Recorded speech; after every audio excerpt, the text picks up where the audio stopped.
Yeah. Brooklyn in the room. Men Talk Podcast, we on the block. Brooklyn best die, we never stop. We serve the people day by day. Real talk, real love, that's our way. Men Talk Podcast, say it loud. Men Talk Podcast, hold the crowd. Brooklyn best die, we show up strong. Serve the community all day long. Men Talk Podcast, Brooklyn in the room. We serve the community, that's what we do. Men Talk, everything we need is in the room. I'm here today with my good brother, Keith Burwell. How you doing, man? It's a pleasure. Finally, I got the man, the myth, and the legend. How you doing? Only in my own mind. That's as far as That's it. going That's right what I heard. That's a good thing, man. How you doing? Long time no see. Oh yeah. Well, the last time I saw you, you doing positive and big things with and for Men Talk. So we appreciate that. Appreciate you. Listen, at the end of the day, that's what it's all about. Us supporting each other. Right. And as long as we perpetuate and do that by example, that's why I'm so proud of you, brothers, that you're doing things by example. It allows other people to have that can-do attitude. Well, I could do that. Well, I can aspire to do that. So that's it. But first of all, before you champion us, we want to champion you, brother, because we're here because of legends like you, who start movements like this, who incorporate their mindset and see where it can make an impact. So let me ask you, what inspired you to even initiate something like Men Talk? It was ironic. I was having a conversation with our esteemed Pastor Bird, and we were talking, and we would talk from time to time on the phone about issues, whether they were social issues, talking about conduct issues, whether they were talking about the empowerment of ourselves. And she said to me one day, and she trapped me off, need to say. She's good. Yeah, she's good, very good, very strategic. Yes. She said, well, if you, and then I knew, I should have known it was something. She said, well, what do you feel about talking to a group of men with all these ideas?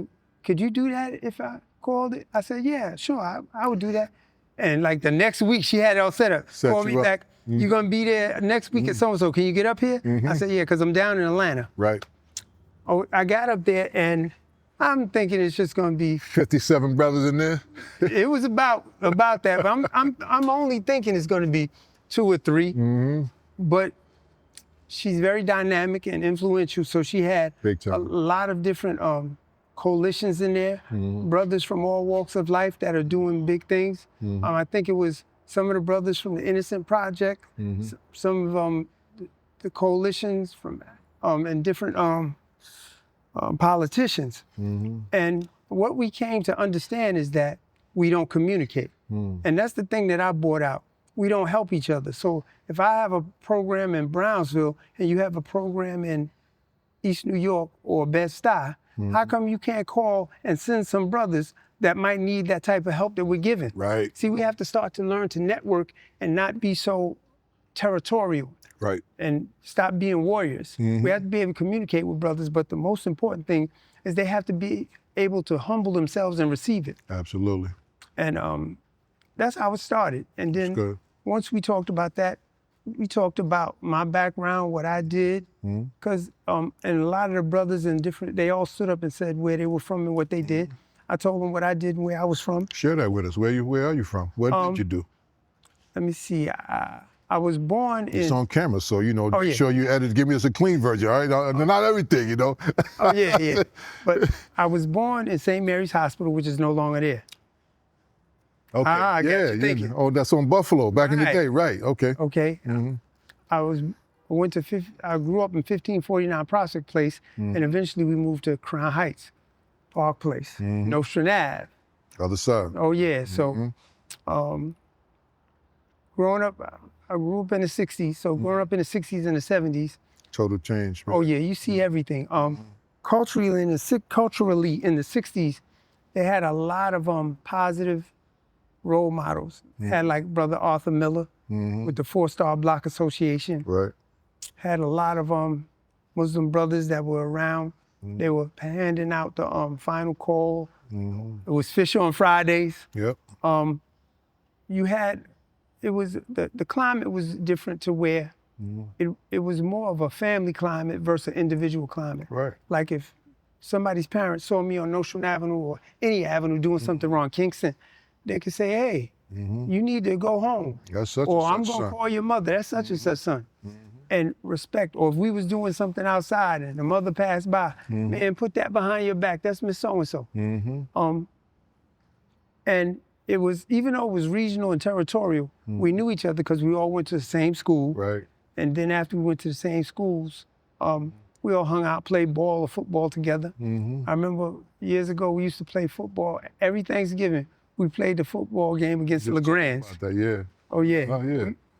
Football, that was Thanksgiving tradition. Oh, yeah, we would come outside, play football, then we come in and watch football. But, you know, I think we had a childhood.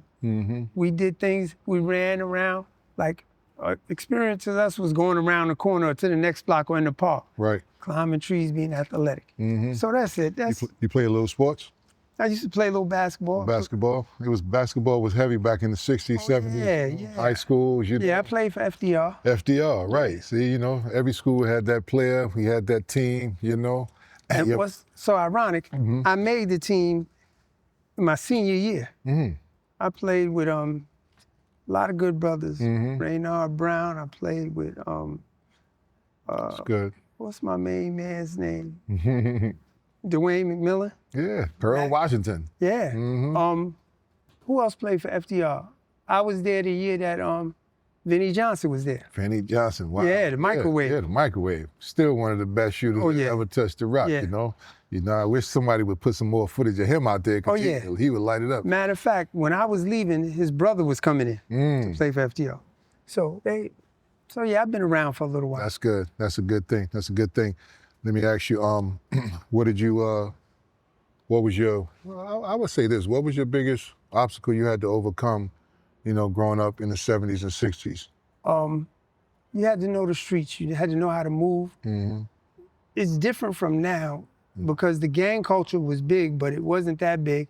And then I had people that were in that gang culture. So you know, you had navigate. You had the Tomahawks and all these different gangs.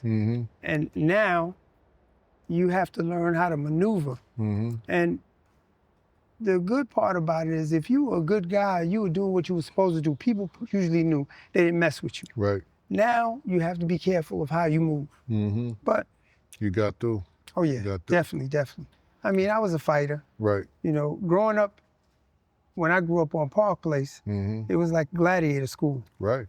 It was tough. The neighborhoods now are totally different. Yeah, they'll pick up a gun. They're not gonna man it out, pick up boxing, and then the good part that I liked about it, if it was any good that came out of it, our parents were instrumental. Like, they would say, if you guys can't get along, then leave each other alone. But if y'all gonna fight it out afterwards, shake hands. Right. And you live to fight another day. Oh yeah, well, it was about respect. You know, I remember when I was in the military, they used to have these things called smokers. That's where if you disagree with somebody, you got on the tank deck or whatever, and y'all punched it out, and after that, that was it. Right. You know? That's good. That's good. like with Men Talk, what do you see Men Talk doing? What do you think the impact we can have as we start to evolve? I think Men Talk is amazing because the thing that I like about it is each man is an individual, but he's motivated to be the best version of himself. Amen. And I think all in our neighborhoods, there are so many good versions of ourselves that never really get the opportunity to manifest. And Men Talk helps that. Right. You know, as you've done these interviews, we have men that come from different backgrounds, different scenarios, from different religions. Right. And the commonality is that we're all men of color and that we need to help our community do better. Yep. And you lead by example. So Men's Talk is like a beacon. You know, it's leading people to not only just in faith, but in rigidity, and just all around conducting oneself. I think that's what's really big about Men's Talk, because you cannot solve anything arguing, but you can if you talk. Right. So the words are appropriate The group is appropriate. Right. And we sit down and sometimes talk about each other's problems, but we talk about what we aspire to do better. So, I mean, Men's Talk is phenomenal. That's good. The men in Men's Talk, as yourself and other gentlemen, phenomenal. My name is Charmaine Bird, founder of Community Conversation and Collaboration, Inc. We're definitely about community. We're outside Bed-Stuy, Crown Heights, East Flatbush, Clinton Hill, Canarsie, and anywhere where our people are, we're there. Weekly pantry and boutique, mentoring students, parents, and guardians, caring and sharing wisdom with our seniors. We have conversations all the time and everywhere. Our real rap is the world-renowned brothers of Men Talk, who are actively putting the brother back in the hood. Collaboration is real. DOE, JCRC, NYPD, and most certainly YOU. Follow us, check us out.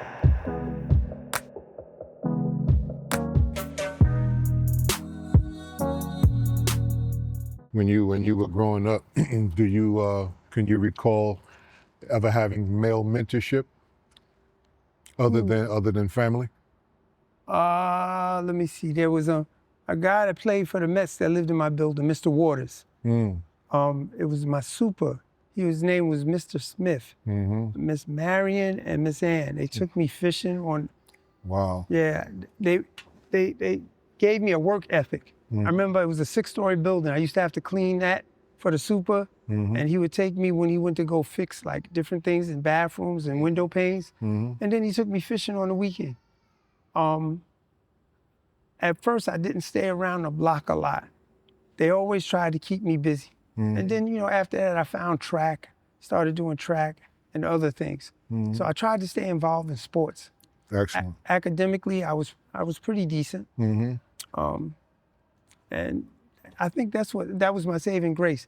I grew up in a time where a village meant something. Really did. Really did. My cousins, fortunately, I found out they were my cousins, lived next door. So I could go over there and the sense of community, never feeling that you're alone. And I think that's what's mostly about Men's Talk.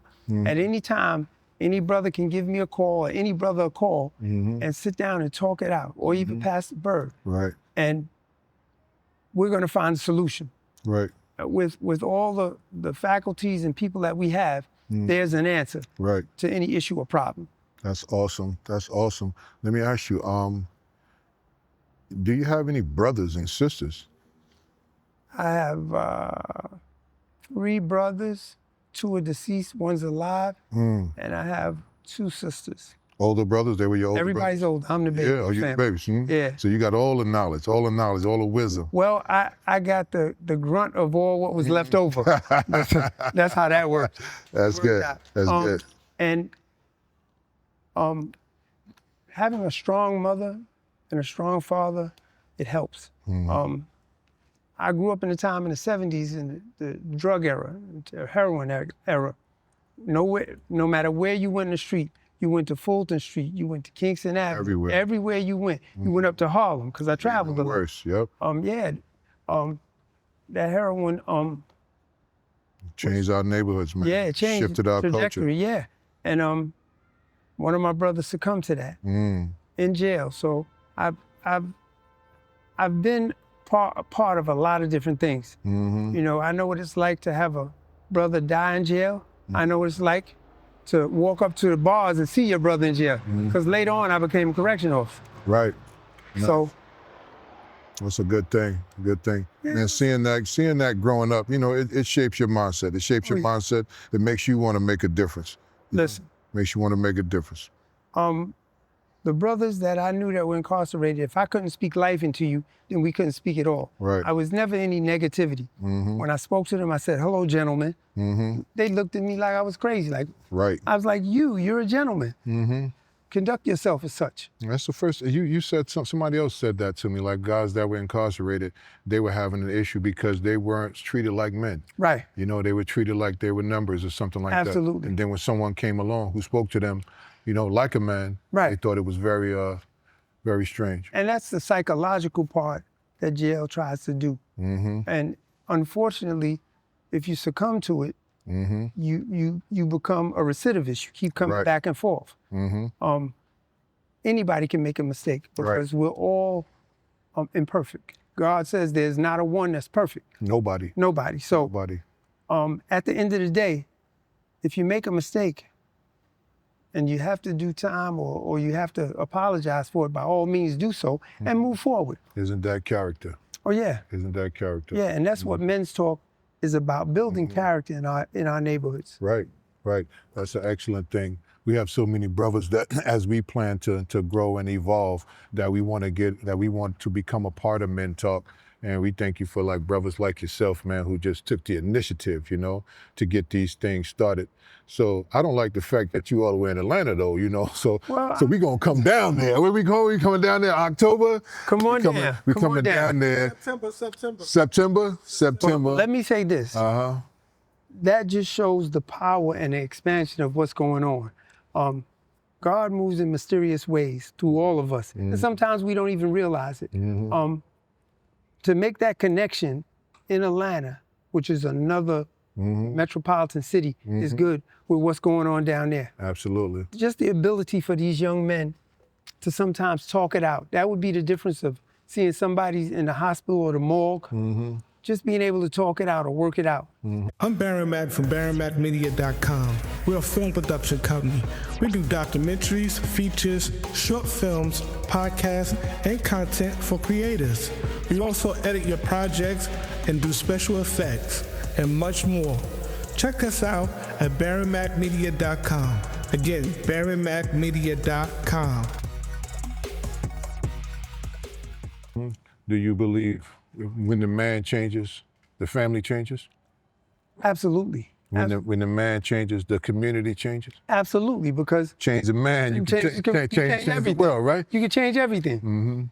That's why in our political climate today, you see that they don't want the Caribbean and the African and American black male to get together. Right. Because then we would start something phenomenal. Right.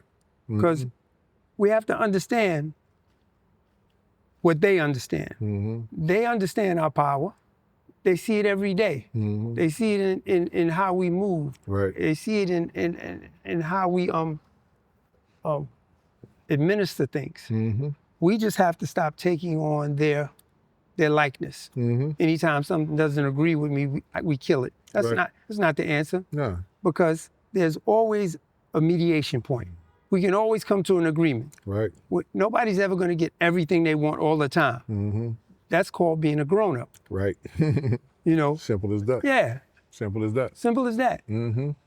That's a great thing. We look forward to coming down to Atlanta, breaking it up, breaking some bread in your city, you know. Yeah, and not only that, just breaking the cycle, because you keep doing things repetitive, and a lot of times, a lot of men don't see the reward.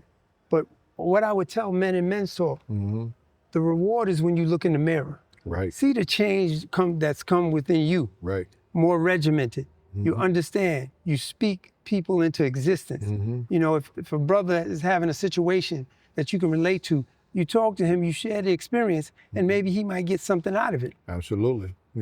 Success leaves a blueprint, Absolutely. It leaves a blueprint. This is one that we're gonna definitely archive, come back to. The founder, Keith Burwell, here with us today. But when we come down to Atlanta, tell us where can we go to get some good Southern food down there? Because I'm looking forward to eating. Culture. Man, let me tell you, every place you go. I remember at one time I took a picture of myself because I was eating so much, I was too big. I was like, who's this guy in there? But every place that you go, there are good places to eat in Atlanta. Right. They're a hospitality state. People are friendly. People are cordial. Now, as in every state, you're gonna find people that, oh, you from New York? Oh, you this, you that? But you don't worry about that. Of course not. Especially the men and women from Men's Talk. We're just gonna give them love. Yeah. Love is the key, I think, above everything else. If we can love our fellow man, then we can teach him something. Absolutely. A lot of brothers just don't feel love, just like a lot of sisters don't love. When we talk about broken homes, we have to talk about love. Like, what is it that we're doing? And see, I always say, look to the man first. Question, what are you doing wrong? Right. Because once you question that and you pivot or adjust that, everything should be all right. Right. Our process may be a little slower, but it's steady and it's true to form. Most organizations, they end up owing people favors, or they take a political side or an agenda. Mm-hmm. Our quest is for the truth, whatever the truth may be, because sometimes the truth is not always what we like. That's a wonderful thing, man. Wonderful thing. Before we wrap it up, man, I'm inspired just to have you here, you know. Listen, inspired to have you here. Listen, all you brothers are inspirational because, let me say this, I see greatness in all of you. Mm-hmm. And what happens is, don't doubt it. Whatever it is that you want to do, you know the old saying, write the vision and make it plain. Write that vision down and make it plain. It's not impossible. I tell people, if you want to be a dancer, you may not dance with Alvin Ailey, but you can dance with a local group. Aren't you still a dancer? Absolutely. So anything that you've ever wanted to do or aspired to do, if you want to be an actor, you can do it at your local community theater. Aren't you still an actor? Absolutely. So it's never too late to do and achieve anything you want to achieve. That's beautiful. Yeah, you just got to put God first, that's all. We don't have to add anything to that, brother Keith. Listen, it was a pleasure. Love you, brother, absolutely. I can't wait to come down to Atlanta and hang out with you and the guys. Once again, Men Talk, everything we need is in the room. Brother Keith Burwell, signing off. See y'all on the next one.